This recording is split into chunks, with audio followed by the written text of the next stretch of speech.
Have you ever felt like an outsider, unsure if you'd ever truly fit in, or perhaps faced moments so difficult that you wondered if things would ever improve? If that sounds familiar, you're far from alone. And the story we're about to dive into may be exactly what you need to hear. We're talking about Ruth, one of the most extraordinary women in the Bible. Her story is filled with everything you'd expect from an epic drama: tragedy, love, sacrifice, and a twist that will leave you questioning everything you thought you knew.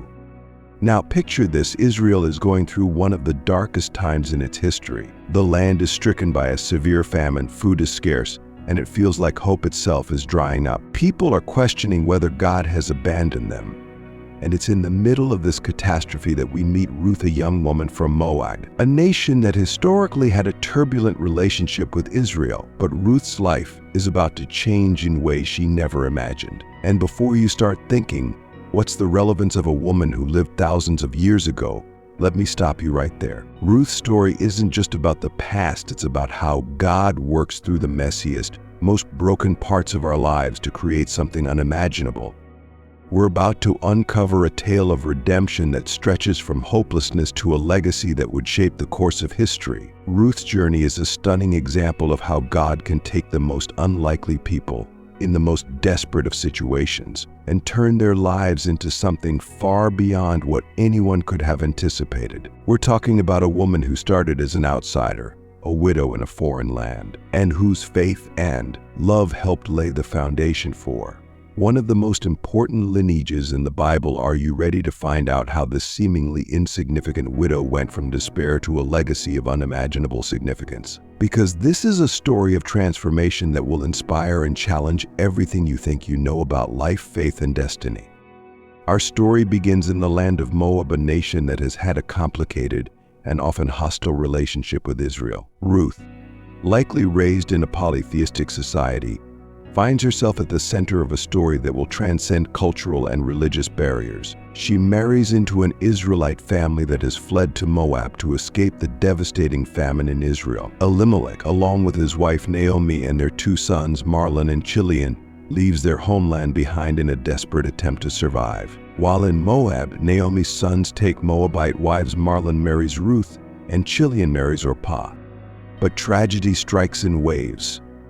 First, Elimelech dies, leaving Naomi a widow in a foreign land. Then, in an even crueler turn of fate, both Mahlon and Chilion also die, leaving three women without husbands or protection in a world where women's survival often depended on the men in their lives. Ruth, Naomi, and Orpah are left to face an uncertain and dangerous future. The situation they find themselves in is nothing short of catastrophic. In a society where women's security is entirely tied to the men they are connected to, the loss of their husbands plunges them into an abyss of vulnerability and desperation. Naomi, broken by grief and likely feeling the weight of guilt for ever leaving Israel, makes the decision to return to Bethlehem. The famine, it seems, has ended, and she has heard that the Lord has once again provided for his people. With nothing left for her in Moab, Naomi prepares to journey back to her homeland. But her journey back is not without complications. In a moment of heart-wrenching selflessness, Naomi urges Ruth and Orpah to stay behind, to return to their own families and begin new lives. She blesses them, saying, "May the Lord deal kindly with you, as you have dealt with the dead, and with me." Ruth-One 8. It's a moment loaded with emotion.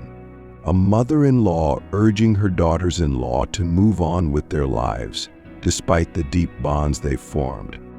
The Bible paints one of the most poignant scenes as Orpah, after much weeping, chooses to return to her people, to the life she once knew. But Ruth's reaction is nothing short of shocking. Instead of following Orpah's lead, Ruth clings to Naomi, refusing to leave her side. Despite Naomi's insistence, Ruth remains unwavering, and in a declaration that echoes through the ages, Ruth says, "Do not urge me to leave you or to turn back from you. Where you go, I will go.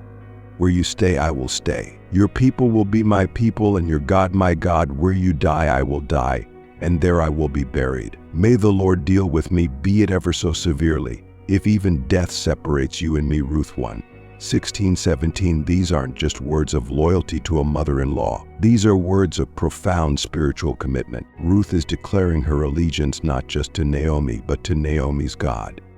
Ruth is not only choosing to accompany Naomi, she's choosing to adopt Naomi's God, people, and way of life. She's leaving behind everything familiar, her homeland, her family, her gods, to venture into the unknown with Naomi. Ruth's decision is remarkable for its courage and selflessness. As a Moabite in Israel, she would likely face prejudice and hardship. Yet her love for Naomi and her newfound faith in the God of Israel compel her forward. This moment of decision showcases Ruth's extraordinary character, her loyalty, her bravery, and her willingness to sacrifice for love. In Ruth's pledge, we see a foreshadowing of the kind of commitment God desires from His people. Her words echo the covenant loyalty that God shows to Israel and that He calls Israel to show in return. Ruth's faithfulness to Naomi becomes a powerful metaphor for faithfulness to God Himself. As Naomi and Ruth set out on the road to Bethlehem, they carried with them grief and uncertainty, but they also carry hope in the God who provides in the strength of their bond. Little do they know that this journey is just the beginning of an incredible story of redemption and restoration. The road from Moab to Bethlehem stretches before Ruth and Naomi, a path spanning not just physical distance but cultural and spiritual divides. This journey, likely around 50 miles, would have taken several days on foot, traversing rugged terrain and crossing the Jordan River. Imagine these two women, bonded by loss and love, making their way across the landscape. Naomi is older and grief-stricken, perhaps leaning on Ruth for support, and Ruth stepping into a new world with each footfall, her commitment to Naomi and to the God of Israel guiding her forward. As they travel, we can envision the conversations they might have had. Perhaps Naomi shared stories of Bethlehem, of the God of Israel, and of the customs Ruth would need to learn. Maybe Ruth asked questions, eager to understand the faith she had chosen to embrace. This journey was not just a physical relocation, but a spiritual pilgrimage for Ruth. The Bible doesn't detail their journey, but we can imagine the challenges they faced. Two women traveling alone would have been vulnerable to dangers on the road. They likely relied on the hospitality of strangers for food and shelter. Every step would have been a testament to their faith and determination. As they approached Bethlehem, the landscape would have changed. The arid regions are giving way to the more fertile hills of Judah. For Naomi, it was a bittersweet homecoming. For Ruth, it was stepping into a new world, filled with uncertainty but also possibility. Their arrival in Bethlehem causes quite a stir. The scripture tells us the whole town was stirred because of them, and the women exclaimed. Can this be Naomi? Ruth-One. 19. Naomi's response is telling. Don't call me Naomi, she told them. Call me Mara, because the Almighty has made my life very bitter. Ruth-One. 20. Naomi's words reveal the depth of her pain and loss. She left Bethlehem full, with a husband and 2 sons, and returned empty save for her faithful daughter-in-law. Yet in her grief, Naomi still acknowledges God's sovereignty, referring to Him as the Almighty. For Ruth, this moment of arrival must have been daunting. She stands beside her mother-in-law, a foreigner in a strange land, unknown and possibly unwelcome. Yet she remains steadfast, ready to face whatever challenges lie ahead. Their arrival in Bethlehem coincides with the beginning of the barley harvest, a detail that seems minor but will prove pivotal in the unfolding of their story. It's a sign of God's provision. They've come at a time when work and food might be available. As Ruth and Naomi settle into life in Bethlehem, they face an uncertain future. How will they survive? How will Ruth, a Moabite, be received by the people of Bethlehem? And how will God work in their circumstances to bring about His purposes? The stage is set for the next chapter in Ruth's extraordinary journey. Little does she know that her faithfulness and courage are about to open doors she could never have imagined. As the golden hues of the barley harvest paint the fields of Bethlehem, we find Ruth taking initiative to provide for herself, and Naomi, the law of Moses, made provision for the poor and foreigners, allowing them to glean in the fields, gathering leftover grain after the harvesters had passed through. Ruth, in her humility and diligence, sets out to take advantage of this opportunity. And Ruth, the Moabite, said to Naomi, Let me go to the fields and pick up the leftover grain behind anyone in whose eyes I find favor. Ruth 2.2. Ruth's words reveal her character: hardworking, humble, and willing to face potential rejection for the sake of survival. As Providence would have it, Ruth finds herself in the field of Boaz, a wealthy and influential man from the clan of Naomi's late husband, Elimelech. Boaz arrives from Bethlehem, greeting his harvesters with a blessing. "The Lord be with you," their response. "The Lord bless you" gives us a glimpse into the godly character of Boaz and the atmosphere of his fields. It's in this setting that Boaz first notices Ruth. His inquiry about her identity leads to a glowing report from his foreman. "She is the Moabite who came back from Moab with Naomi," she said. "Please let me glean and gather among the sheaves behind the harvesters." She came into the field and has remained here from morning till now, except for a short rest in the shelter. Ruth 2.67. Boaz, moved by Ruth's story and impressed by her work ethic, approaches her with unexpected kindness. He tells her to stay in his fields, ensures her safety, and even invites her to drink from the water jars when thirsty. Ruth, overwhelmed by this generosity, falls at his feet, asking. Boaz's response is telling. "I've been told all about what you have done for your mother-in-law since the death of your husband. May the Lord repay you for what you have done. May you be richly rewarded by the Lord, the God of Israel, under whose wings you have come to take refuge." Ruth 2.11-12. This exchange reveals Boaz's godly character and his recognition of Ruth's faith and loyalty. He sees beyond her status as a Moabite and values her for her actions and devotion to the God of Israel. The day continues with Boaz showing extraordinary kindness to Ruth. He invites her to eat with his workers, personally serves her roasted grain, and instructs his men to intentionally leave extra grain for her to glean. By the end of the day, Ruth has gathered an ephah of barley, an amount that would have taken days under normal circumstances. When Ruth returns home and recounts the day's events to Naomi, her mother-in-law is quick to recognize God's hand at work. She explains that Boaz is a close relative, one of their family redeemers. This information sets the stage for the next phase of their story as Naomi begins to see hope for Ruth's future. This encounter in the fields is more than just a fortunate coincidence. It's a testament to God's providential care, working behind the scenes to bring Ruth and Boaz together. It's also a beautiful picture of God's law of gleaning in action, providing for the poor and the foreigner. As the sun sets on this pivotal day, Ruth and Naomi have newfound hope. Little do they know that this is just the beginning of a greater plan unfolding, a plan that will not only secure their future but also play a crucial role in the lineage of Israel's greatest king and ultimately the Messiah himself. With the knowledge that Boaz is a close relative and potential redeemer, Naomi's mind begins to work. She sees an opportunity not just for survival, but for Ruth's long-term security and happiness. In this, we see Naomi's love for Ruth and her wisdom in understanding the customs of Israel. Naomi says to Ruth, "My daughter, I must find a home for you, where you will be well provided for." Ruth 3:1.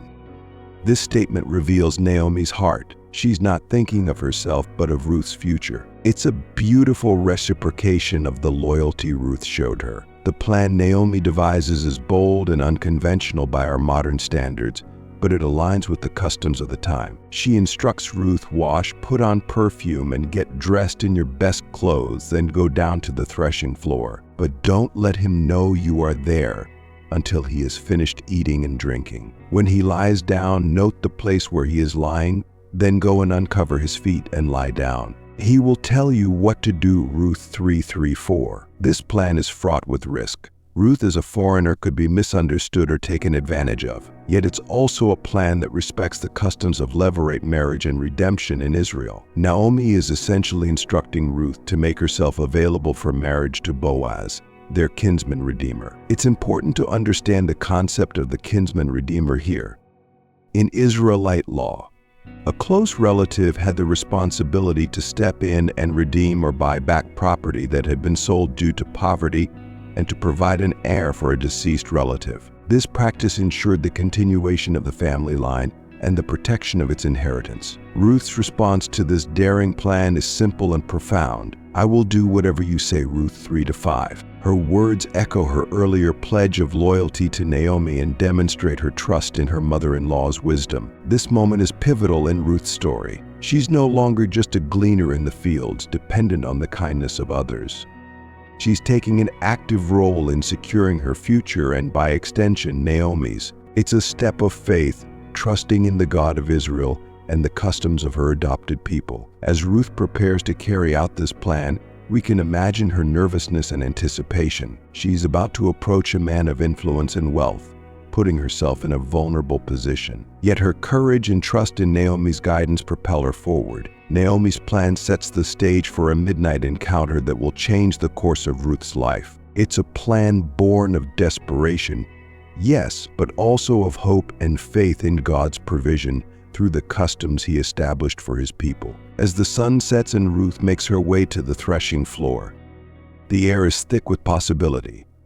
Will Boaz understand and respond favorably? Will Ruth find the security and belonging she seeks? And how will God work through these circumstances to bring about His greater plan? The stage is set for a dramatic encounter that will test Ruth's courage and Boaz's character, all while showcasing God's providential care for His people. The night air is cool as Ruth approaches the threshing floor, her heart lightly pounding with a mixture of nervousness and determination. The scene before her is one of celebration. The harvest is complete, and Boaz and his workers are enjoying a feast. Ruth waits patiently in the shadows, observing Boaz as Naomi instructed. As the festivities wind down, Boaz, satisfied and in good spirits, lies down at the far end of the grain pile. Ruth seizes this moment.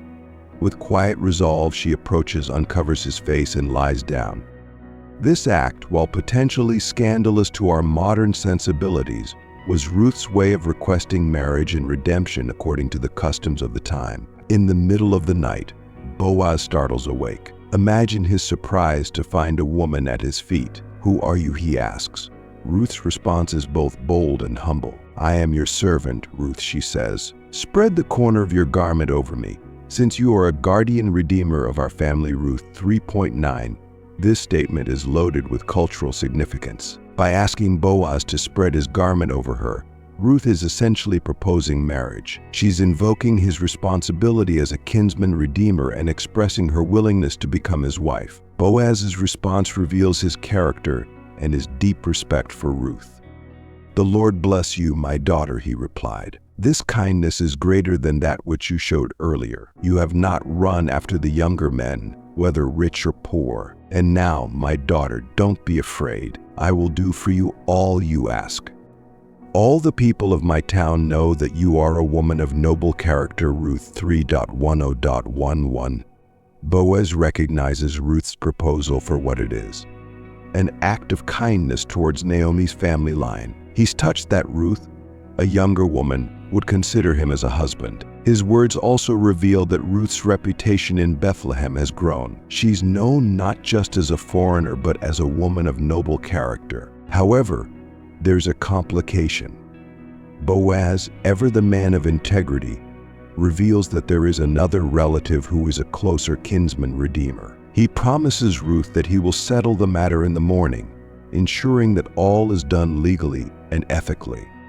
In a final act of kindness, Boaz sends Ruth home with 6 measures of barley, ensuring she doesn't return to Naomi empty-handed. This gesture serves both as a promise of his intentions and as a practical provision for the two women. As dawn breaks and Ruth hurries home, we can imagine the mix of emotions she must have felt: hope, uncertainty, and perhaps a growing affection for Boaz. When she recounts the night's events to Naomi, her mother-in-law's response is telling.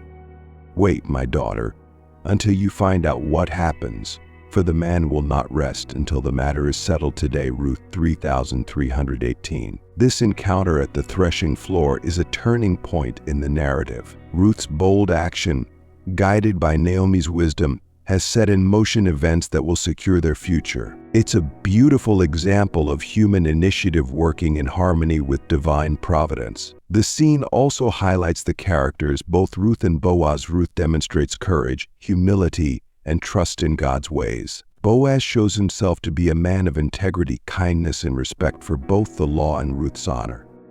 As the dust settles on this midnight encounter, the stage is set for the final resolution of Ruth's story. Will Boaz be able to redeem Ruth? How will the closer relative respond? And how will God's plan unfold through these human decisions? As the morning sun rises over Bethlehem, Boaz makes his way to the town gate, the center of civic life where legal matters were settled. True to his word, he's determined to resolve the matter of Ruth's redemption without delay. Boaz takes his seat and waits for the closer relative he mentioned to Ruth. When the man appears, Boaz calls him over, along with 10 elders of the town, to serve as witnesses. This scene at the gate is a glimpse into the legal processes of ancient Israel, showcasing the importance of public accountability and communal involvement in personal affairs. Boaz begins by addressing the matter of Naomi's land. Naomi, who has come back from Moab, is selling the piece of land that belonged to our relative Elimelech. I thought I should bring the matter to your attention and suggest that you buy it in the presence of those seated herein and in the presence of the elders of my people. If you will redeem it, do so. But if you will not, tell me, so I will know. For no one has the right to do it except you. And I am next in line. Ruth 4434. The closer relative initially agrees to buy the land, seemingly unaware of the full implications. It's then that Boaz reveals the catch. On the day you buy the land from Naomi, you also acquire Ruth the Moabite, the dead man's widow, in order to maintain the name of the dead with his property. Ruth 4445. This stipulation changes everything. The closer relative, realizing that redeeming Ruth would potentially jeopardize his own estate, backs out of the deal. He removes his sandal, a customary way of sealing a transaction, and gives Boaz the right to redeem Ruth. Boaz seizes this opportunity with joy and determination. He declares to the elders and all the people, "Today you are witnesses that I have bought from Naomi all the property of Elimelech, Kilion, and Mahlon.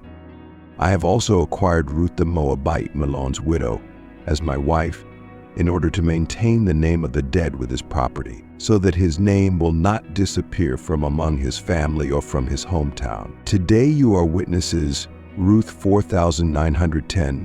This moment is the culmination of Ruth's journey of faith and loyalty. Boaz, in redeeming her, is not just fulfilling a legal obligation. He's embracing Ruth fully as his wife, accepting her into the community of Israel, and committing to continue the family line of Elimelech. The people and elders respond with enthusiasm, blessing Boaz and Ruth. "May the Lord make the woman who is coming into your home like Rachel and Leah, who together built up the family of Israel. May you have standing in Ephrathah and be famous in Bethlehem. Through the offspring the Lord gives you by this young woman, may your family be like that of Perez, whom Tamar bore to Judah." Ruth 4:11-12. This blessing is rich with significance, linking Ruth to the matriarchs of Israel and foreshadowing the important lineage that will come from this union. Boaz and Ruth marry, and soon they are blessed with a son. The women of the town celebrate with Naomi, saying, "Praise be to the Lord, who this day has not left you without a guardian redeemer. May he become famous throughout Israel. He will renew your life and sustain you in your old age. For your daughter-in-law, who loves you and who is better to you than 7 sons, has given birth to him." Ruth 4:14-15.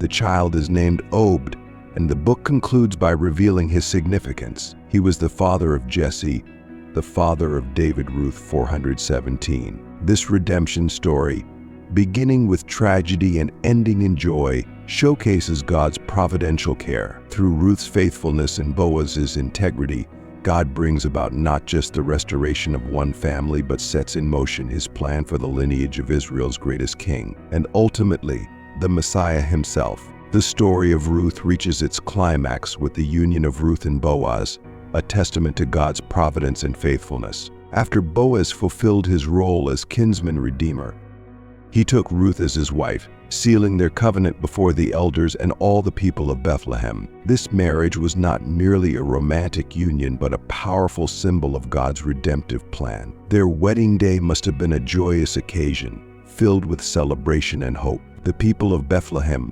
who had witnessed Ruth's devotion and Boaz's integrity, gathered to bless this union. As it's written in Ruth 4:11-12, "Then all the people who were at the gate and the elders said, 'We are witnesses. May the Lord make the woman who is coming into your house like Rachel and Leah, who together built up the house of Israel. May you act worthily in Ephrathah and be renowned in Bethlehem.'" This blessing invoked the memory of the matriarchs of Israel, placing Ruth in the lineage of God's chosen people. Despite her Moabite origins, Ruth was now fully embraced as a daughter of Israel, a remarkable testament to God's inclusive love and the power of faith to transcend cultural boundaries. The marriage of Ruth and Boaz serves as a beautiful picture of Christ's relationship with his church. Just as Boaz redeemed Ruth, Christ has redeemed us. Their union reminds us of the intimate and covenantal nature of our relationship with God, calling us to a deeper understanding of his love and our response to it. The marriage of Ruth and Boaz was soon blessed with the birth of a son, Obed. This joyous event marked a dramatic turn in Ruth's story, transforming her from a childless widow to a mother and securing her place in the lineage of Israel's greatest kings. The significance of Obed's birth cannot be overstated. As we read in Ruth 4:14-15, "Then the women said to Naomi, 'Blessed be the Lord, who has not left you this day without a redeemer. And may his name be renowned in Israel. He shall be to you a restorer of life and a nourisher of your old age. For your daughter-in-law who loves you, who is more to you than 7 sons, has given birth to him.'" This child was seen as a gift not just to Ruth and Boaz, but to Naomi as well. Obed became the source of renewed hope and joy for Naomi, who had once returned to Bethlehem empty and bitter. Through Ruth's faithfulness and God's providence, Naomi's emptiness was filled, and her bitterness turned to sweetness. But Obed's birth had implications far beyond the immediate family. Unbeknownst to Ruth, her son would become the grandfather of King David and, through this lineage, the ancestor of Jesus Christ himself. In Matthew's genealogy of Jesus, we find Ruth's name alongside those of Abraham, Isaac, and Jacob, a Moabite woman given a place of honor in the family tree of the Messiah. Ruth's legacy, therefore, extends far beyond her own lifetime. Her story of faith, loyalty, and redemption became a powerful testimony to God's faithfulness and his ability to use the most unlikely individuals to fulfill his divine plan. Through Ruth, we see how God can take our broken stories and weave them into his grand narrative of redemption. Moreover, Ruth's inclusion in the lineage of Christ serves as a powerful reminder of God's heart for all nations. As the Apostle Paul would later write in Galatians 3:28, "There is neither Jew nor Greek, there is neither slave nor free, there is no male and female, for you are all one in Christ Jesus." Ruth's story foreshadows this great truth, showing that God's plan of salvation extends to all who put their faith in him, regardless of their national or ethnic background. The story of Ruth, though ancient, resonates with timeless wisdom and profound lessons for our modern lives. As we reflect on her journey, we find a wealth of spiritual insights that can guide and inspire us in our own walk of faith. First and foremost, Ruth's unwavering loyalty teaches us the power of committed relationships. Her famous declaration to Naomi, "Where you go, I will go, and where you stay, I will stay. Your people will be my people, and your God, my God," is recorded in Ruth-One 16, exemplifies a depth of devotion that challenges us to examine our own commitments. In a world where loyalty often seems fleeting, Ruth's steadfastness reminds us of the beauty and strength found in faithful relationships, both with God and with others. Ruth's story also illuminates the virtues of hard work and initiative. When faced with poverty and uncertainty in Bethlehem, Ruth didn't wait for an opportunity to knock. She ventured into the fields to glean. Her diligence caught the attention of Boaz, who praised her, saying, "All that you have done for your mother-in-law since the death of your husband has been fully told to me, and how you left your father and mother and your native land and came to a people that you did not know before." Ruth 2:11. This teaches us that faith and action go hand in hand. Echoing the words of James 2:17, "So also faith by itself, if it does not have works, is dead." Furthermore, Ruth's life demonstrates the transformative power of faith. By choosing to follow the God of Israel, Ruth's entire trajectory changed. She went from being a widow in a foreign land to becoming an ancestor of King David and ultimately of Jesus Christ. This remarkable transition reminds us that when we align our lives with God's will, He can use us in ways we never imagined. Ruth's story also teaches us about the beauty of redemption. Through Boaz, the kinsman redeemer, we see a picture of how God redeems our lives from emptiness and gives us hope and a future. This foreshadows the ultimate redemption we find in Christ, who, as Ephesians 1:7 tells us, in Him we have redemption through His blood, the forgiveness of our trespasses. According to the riches of His grace, lastly, Ruth's inclusion in the lineage of Christ underscores God's heart for all nations. Her story challenges any notion of ethnic or cultural superiority, showing that God's plan of salvation is open to all who put their faith in Him. This prefigures the Great Commission and reminds us of our call to share the good news with all people, regardless of their background. As we conclude our exploration of Ruth's remarkable journey, it's crucial to understand her enduring significance in biblical history. Ruth's story, though brief, occupies a unique and pivotal place in the grand narrative of God's redemptive plan. Ruth stands as a beacon of faith in the turbulent times of the Judges, a period often characterized by the refrain, "In those days Israel had no king. Everyone did as they saw fit." Judges 21-25. In contrast to the moral decay of her era, Ruth's unwavering commitment to God and her mother-in-law shines brightly, offering hope and demonstrating that individual faithfulness can have far-reaching consequences. Her place in biblical history is further cemented by her role in the lineage of King David and ultimately Jesus Christ. As Matthew's Gospel opens with the genealogy of Jesus, we find Ruth's name among the few women mentioned alongside Tamar, Rahab, and Mary. This inclusion is no mere coincidence, but a powerful statement of God's inclusive grace and His ability to use the marginalized and the outsider to fulfill His purposes. Ruth's story bridges the gap between the era of the Judges and the monarchy of Israel. Her great-grandson David would become Israel's greatest king and a man after God's own heart. Through this lineage, Ruth becomes an unexpected link in the chain of God's covenant promises, stretching from Abraham to David and ultimately to Jesus Christ the Messiah. Moreover, the book of Ruth provides a beautiful glimpse into the concept of the kinsman redeemer, a role fulfilled by Boaz. This foreshadows Christ's role as our ultimate redeemer, who, like Boaz, was not obligated to redeem us but chose to do so out of love. As Ephesians 1:7 reminds us, in Him we have redemption through His blood, the forgiveness of sins in accordance with the riches of God's grace. Ruth's story also stands as a testament to God's providence and sovereign care. From Ruth's chance encounter with Boaz to the birth of Obed, we see God's guiding hand orchestrating events to fulfill His greater purpose. This narrative reminds us that even in our darkest moments, God is at work weaving our stories into His grand design. In the tapestry of biblical history, Ruth's thread may seem small, but it connects major themes of God's redemptive work. Her story embodies the truth found in 1 Corinthians 1:27. But God chose the foolish things of the world to shame the wise. God chose the weak things of the world to shame the strong. As we reflect on Ruth's place in biblical history, we are reminded that our own stories, however ordinary they may seem, can be used by God in extraordinary ways. Ruth's legacy compels us to live with unshakable faith, to embrace God's transformative work in our lives, and to trust that the faithfulness we exhibit today can have consequences that stretch far beyond what we could ever imagine.